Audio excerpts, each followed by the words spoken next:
So during the summer months, for the sort of fishing what I'm doing all the time, which is generally F1 fishing, one of the main rigs what you're going to be using is a dibber rig.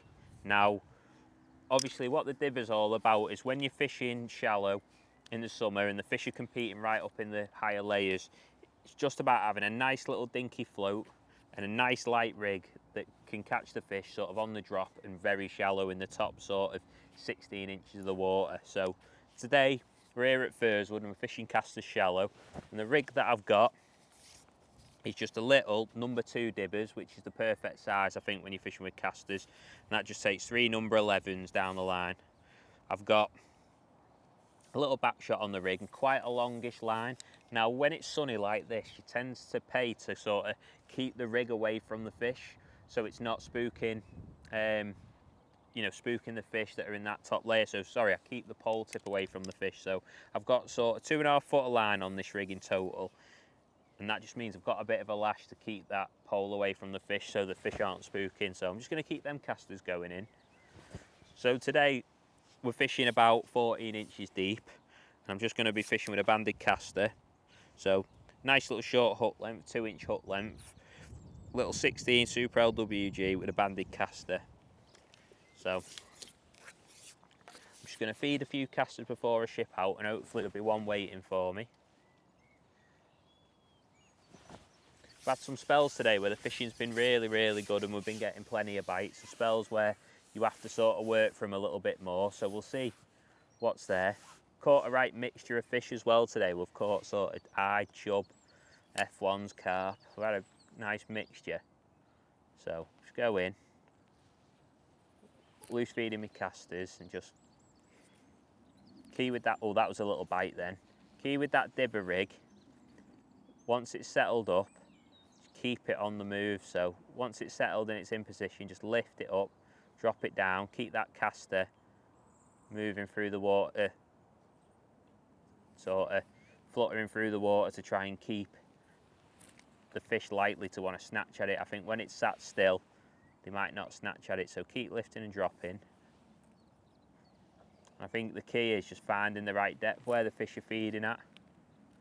So if I'm going in and I'm not catching, I might actually add a couple of inches of depth on, but I have missed a little bite. So little sign again then, so just lift and drop it. Now every now and again what I'm going to do is I'm going to just lift my rig back out and just slap it back in, just to see if there's some fish willing to take the bait as it's falling through, and that might tell me I need to shallow up a little bit. So keep the bait going in, lift and drop. Again, a little indication. So I'm not sure, maybe I need to shallow it up. These fish have sort of moved between, I'd say between sort of 10 and 14 inches mainly today, maybe down to 16 inches at a push. At the minute, that 14-inch depth seems to be a good depth, but I've missed a couple of bites there, so potentially I might need to shallow up a little bit. Lift and drop. Keep that feed going in.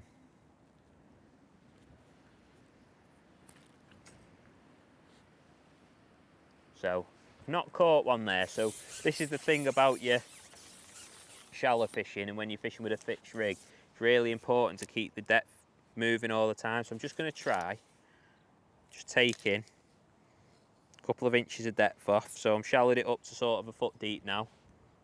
Because I've missed a couple of indications, hopefully now I'll go out there and catch one, and if not, I can always try deepening it off to maybe 15 or 16 inches. Just feed a few casters. Slap my rig over.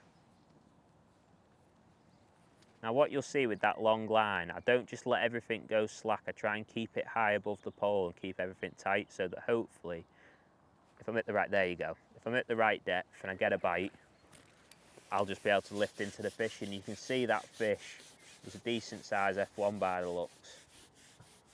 And just tweaking that depth by 2 inches just helped me connect with them fish after a couple of missed bites. So, you know, don't just think, oh, you know, I'm about the right depth, I'll leave it. Just tweak the depth. And that's a cracking F1, that. One of the bigger F1s in Firswood. Got to be a good £3, 2.5, £3. belting fish, nice fat F1, top lip, so obviously the depth's about right. Just plop him back. See if we can get another one. So again, we're fishing with a banded caster.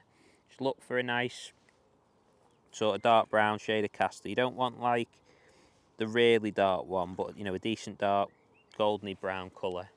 That seems to be the best. Again, so you just want to keep the bait going in before you go out. Just keep a few casters dropping in. So 2 lots of caster before I ship out. Get out to me distance.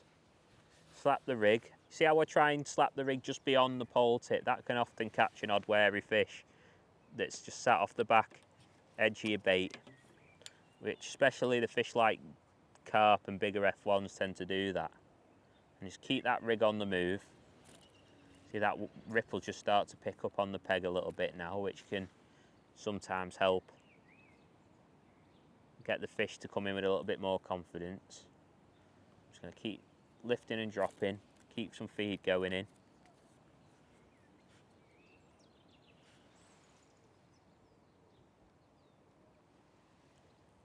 No indications as yet, so even though I caught one last chuck, doesn't mean that I'm definitely at the right depth now where I'm going to settle.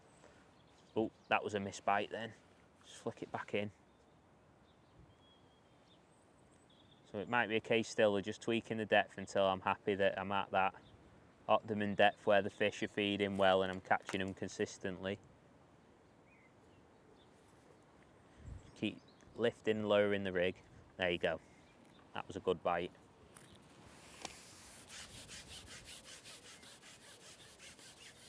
And that's basically the dibber rig.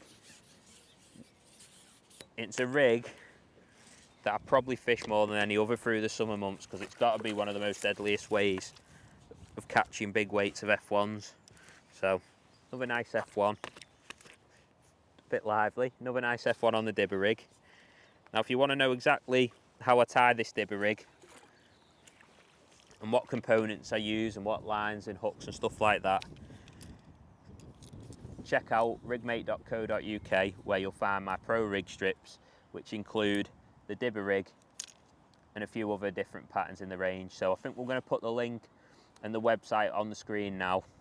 So get across to that website and you can pick up the rig strips, which will show you exactly how to tie this rig.